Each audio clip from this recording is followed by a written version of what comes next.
Happy New Year. Hello, hello, hello, hello, hello. Hello. Hello. Sorry. The call rules. Yeah, rules. You want to start with the new single first? Oh yeah, the new single. It's called Flower, and there's been a lot of different versions of it, but only released in limited amounts.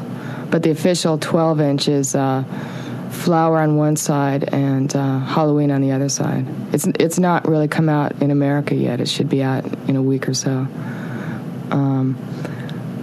Which is too bad, because the American version is really a much hotter pressing than the English one. So, but the English one is colored vinyl, which rules heavily. So, What color? It's sort of a yellowish orange. You were telling me before that about the bleep. Yeah, they pressed up 500 copies for radio use in the UK, which has bleeps over all the four-letter word, which I guess I can't say, on one side, and then the other side of the 7-inch is Flower backwards. It's called Rewolf. But unfortunately, we only have 50 copies, so no one will ever hear it on the radio here. What made you decide to put it backwards? Just for the fun of it. It sounds like it really sounds like my voice sounds like Satan speaking. I mean, it's kind of funny in retrospect, given all this hubbub about the evil of rock and roll and all these fanatics who were listening to records backwards and saying I can hear the devil speaking and all of this. But that's not really why we did it. We just wanted to do it. What's the song about? Well, it's just it's a song about people. Thurston wrote these lyrics over this picture of this naked woman that he got from a Puerto Rican calendar, and then I just took the lyrics and wrote more lyrics to it and made it into a song. But originally it was on the back of this fanzine he puts out called Killer. Killer, yeah.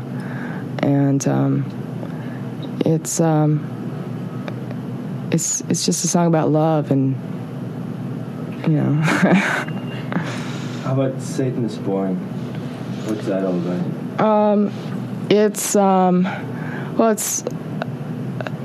about it's kind of like I don't know if you remember hearing about these kids on Long Island, this sort of Satan cult, and I think Thurston was sort of inspired by that. I mean, we're seeing all these news clips of the guy who was a kid who was arrested, like wearing an Aussie shirt, and they show the playground where they had their rituals, and they misspelled Satan and they spelled it Satin, and it's kind of I mean, here he says it's sort of like big brotherly advice or something. I mean, but there's sort of a cartoon aspect to it in a way. Is this record like the first from a series? Is that an album coming? Well, we're working on an album now, but the 12-inch has nothing to do with it. It's just those two songs we recorded last January in Los Angeles, and the album won't be out till May. It's going to be on SST in America. What happened with Homestead?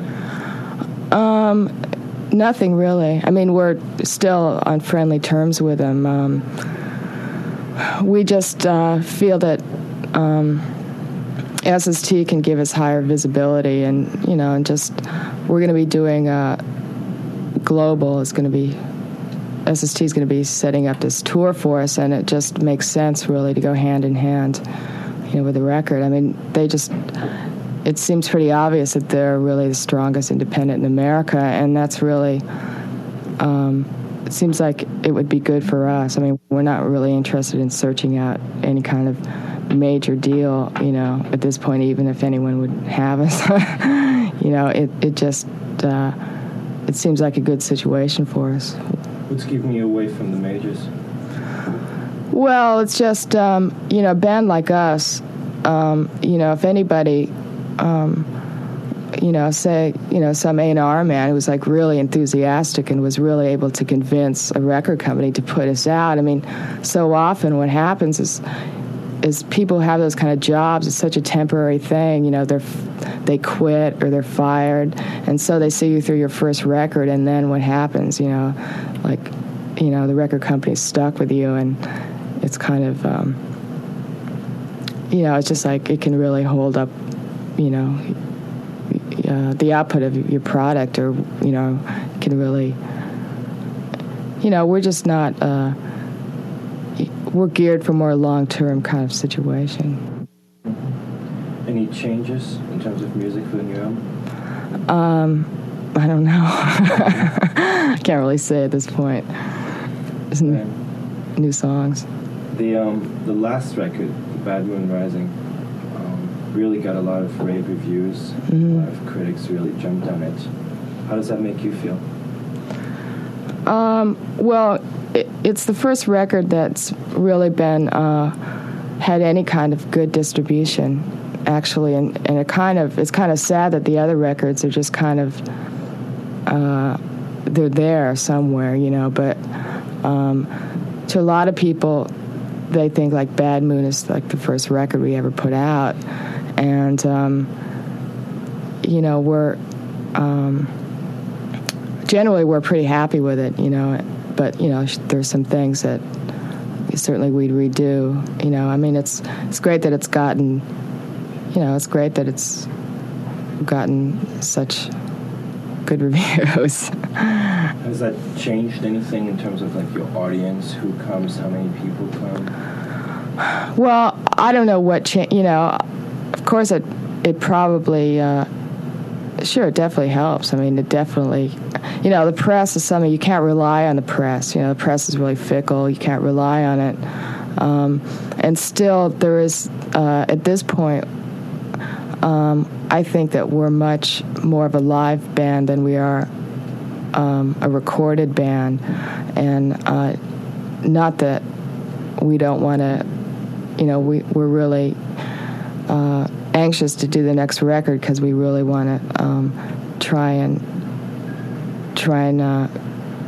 evolve more that way. But there are people who hear the record and they think, oh, it's okay, and then they go see us and they go, wow, it's are much more impressed when they see us live. And so in that way, the press is good, for the record, because yeah, sure, it does help. Now, the last one was really the most accessible yet to come out. So was that a conscious thing? No, it wasn't conscious at all. I mean, recording situation, to say the least. I mean, we made so many mistakes on that record, including like tangled tape, master tape, and things like that, and erasing things, and and we'd gone into this friend of ours 8-track, he just got in the 8-track, and so we were kind of guinea pigs for that situation too, and it's it was really kind of a real labor of love, that record. You have real affection for parts of it, although we tend to record material pretty much right after we make it, and so it really changes radically as we play. It just sort of documents the music at one stage, and it'd be nice to do some recording after the material had really been played a lot and gotten a lot looser. There's a live 7-inch Kill Your Idol single that was put out by Force Exposure that has a live version of Nature Scene that for some reason we could never get that on tape, and just like a much hotter version. So, did you ever think of maybe putting out a live record? Yeah, we've talked about it. I mean, we just don't have enough good live stuff to do that, yet. We'll probably eventually do that. Right. You had a collaboration with Lydia Lunch on the last one, Mm-hmm. 69. How did that come about? Well, Thurston had the title for this song, and he couldn't think of any lyrics, so he asked her to write some lyrics. And so she wrote some lyrics, and Thurston wrote some, and we just put the song together. We'd been playing around with this, riff and rehearsal, like joking around with it, and finally made a song out of it. Did you like how it came out? Yeah, I think it came out really well. We really spent a lot of time on mixing it. Mm-hmm. Any future plans of collaborations with Lydia Lunch and videos? Not really anything specific. Not really. No. Nothing. Let's talk about your live shows. There are a lot of interesting things you do. Like, we'll start with the slides and the films. Yeah, well, we've done a couple shows with visual aids. The first one we did at Folk City, we had a couple film projectors, a couple slide projectors, and 4 strobe lights. And we had King and Teresa from the Buttholes played drums, and they had drums placed around the room. And Bob Burt, our old drummer, played some, and it was kind of it worked really well in that space. And then we did this show at CB's where Richard Kern, who's a filmmaker, does Super 8 films, put together a whole bunch of his sort of home movies, there were slides that were projected next to very banal type things that just didn't come out. I mean, what people saw were just those strong images that were sort of gore and bondage and sort of acid party type stuff. And we probably won't do that again. I mean, it's good to do that once in a while, but. Why did you use those images? Just to make the occasion more festive. No, I don't know. It wasn't, just really to, just to make it more interesting. CB's is really a hard place to play, and it has this feeling of being a static container. It's really kind of a hard thing to break through. It's such a fixed context. People have such definite expectations about it. So we really wanted to try and do something that would kind of break through that. And so that's basically why we asked Richard to.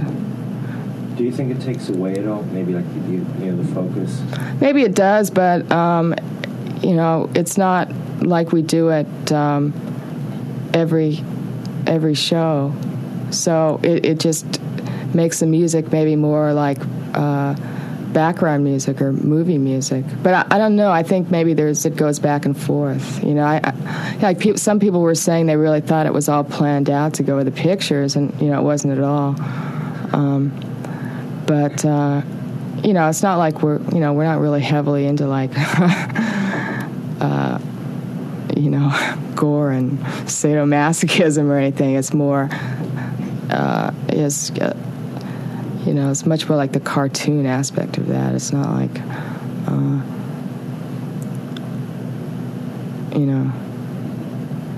While we're on film, any plans for videos? Well, we do have this video that we started last summer. It's Death Valley 69 video that this artist, Judith Berry, is working on with Richard Kern, who did some of the effects and the shooting. And it's just really, the only way she can edit is to go to San Francisco to get free editing time. It's just video is really expensive. And so that's being finished now. But, it's who knows what we'll do with it. It's just 5 minutes. You know. There are interesting things you do with your instruments when you play. Is that just like your own original thing, or how did it come about? I guess it just sort of came about, you know. It was just at the moment making the song, it seemed like the thing to do, you know. It's just like hitting a guitar and going, wow, it's a great sound, you know. And having a, you know, like trashy guitar. And, you know, there is an advantage to using guitars that aren't really, you know, expensive Telecasters or something, is that you're not so precious with them. And so, you know, you're more willing to get out of it what you can, you know, really use it to its maximum sound potential. What are some of your influences? That was a lot. I mean, you know, the Shangri-Las. You know, so like people like Glenn Branca were really influences. You know, Grand Funk, Alice Cooper. You know, it's like music that we grew up listening to as teenagers. You know, it's just a lot of, you know, Meat Puppets, just a lot of different people. Are you communist? A communist? No, I'm not a communist. I'm a capitalist. I'm not a very good capitalist, but I guess I'm a capitalist because I live in America. How about, I mean, you're basically like the East Village band. You have been just because you've been around for quite some time. Mm-hmm. How does that make you feel? Because like a lot of bands are coming out and, you know, similar sounds. Well, we don't really consider ourselves an East Village band. There's so many new bands in the East Village who really play in the East Village, and I don't even know who they are. I mean, there's just like, you know, there's a lot of bands, and we've been to Europe about 4 times now, and we've been out to the West Coast about 2 or 3 times in the last year, and did our first U.S. tour this last August, and we like to play out of New York more really than in New York. You know, just, you know, as far as bands that have a similar sound, I mean, I really don't think that there are any that have a similar sound, actually. Yeah, just some people who like take things. It seems like there's a lot more sort of like decadent kind of music coming out. Because of us? I mean, more decadent music? I think you've had a great influence on a lot of people. I don't know. I don't really know. You know, I mean, it's like a band like Live Skull. I don't think like they're influenced by us at all. I think that they've always been, their sound is much more sort of birthday party oriented and more, you know, English oriented, and you know, and Swan certainly were not really like at all. You know, in fact, I mean, the more we get further and further apart, really. We just did a gig with them out in L.A. Our organization flew us out there, Swans and us, and that's the first time they've played in like a year and a half. But I don't know. And Radar, I think they're. I mean, I haven't seen them in a while, but I don't really think that they're.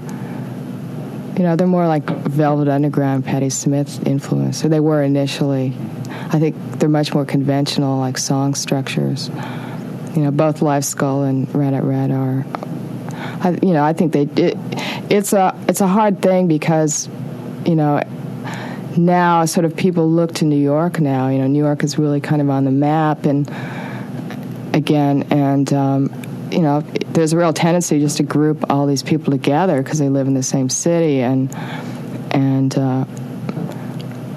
you know, I think that it's.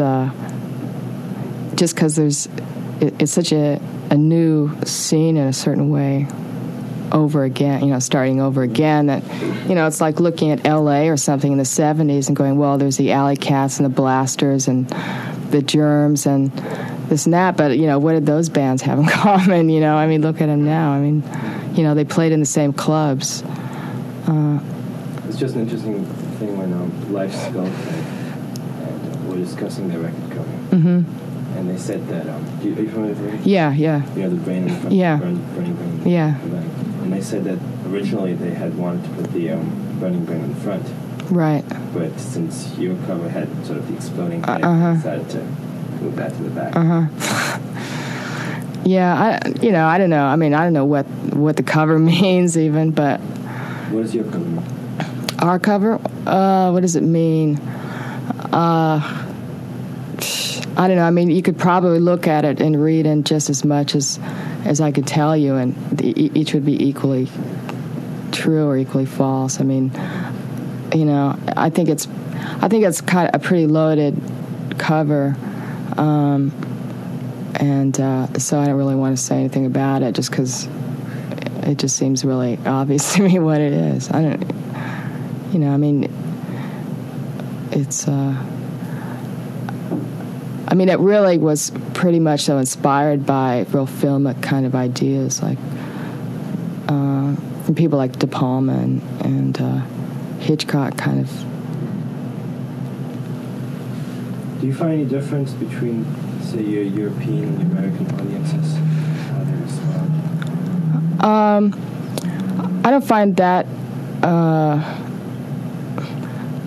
much difference in general between European and American audiences. I think that, I mean, there's as much difference in audiences from city to city in America, you know, as there is from, you know, Europe is the same way. I mean, there are, you know, like in Berlin, we just do really well. I mean, for some reason, they just really, really like us there. And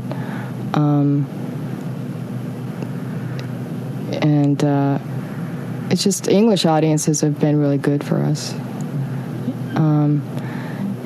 It just, you know, Switzerland, there tends to be more like punk audience, and it just varies from country to country depending on where they get their information. You know, what, like, if it's in fanzines or whether it's, you know, and in England it seems to be much more of a cross-section of people. Since the original drummer left, it's basically been constant in terms of members. Mm-hmm. Is everything working out in there?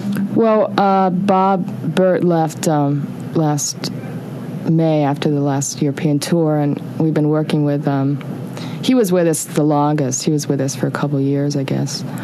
And now we're working with Steve Shelley, who used to play with the Crucifix. And that'll probably be, there's definitely a difference in sound. You know, talking about the next album, it's definitely a difference right there. So every drummer we have, the sound changes. Do you all get along? No, we hate each other. No, yeah, we all get along fine. Yeah. No tension? Well, there's tension sometimes, and, you know, some of it's healthy and some of it isn't, but basically we all like each other, and that's probably why we've stayed together so long. You know, I mean, I can't speak for our drummers. I hate to think they all, you know, hated us, but... Yeah, why did he leave? Bob? He wanted to open up a burger stand in Hoboken. No, he just... It just seemed like we were going to be doing a lot more touring, and he, you know, is much more domestic. Do you have, like, regular jobs as well?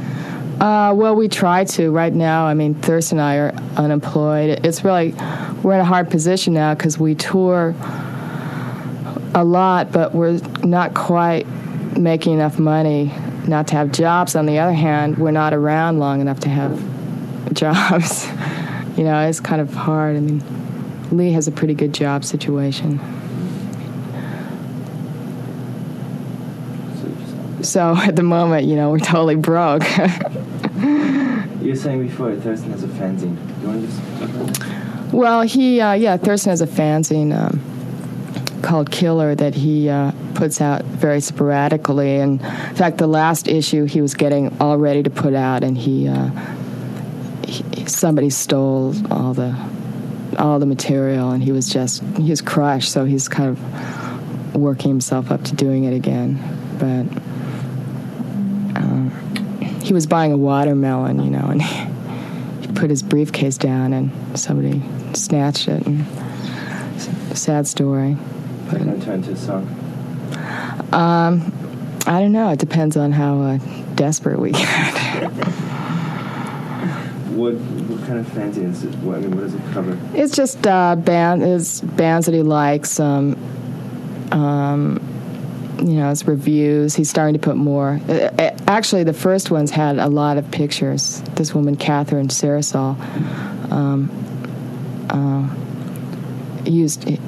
takes a lot of pictures, and it was mainly like a kind of a picture zine, it was kind of like a meta zine in a way. I mean, so I don't really know if he's going to put another one out or not. It's just, but he also puts out. He's put out a couple cassette tapes. He has a label called The Static Piece. He put out a spoken word tape with Mike Girard on one side and Lydia Lunch on the other side, and he put out the Sonic Death tape. It's sort of a collage of Sonic Youth live gigs, from the Confusion set in the first record, and that he's just been doing mail order, but that should be available soon through Homestead and Blast First in England.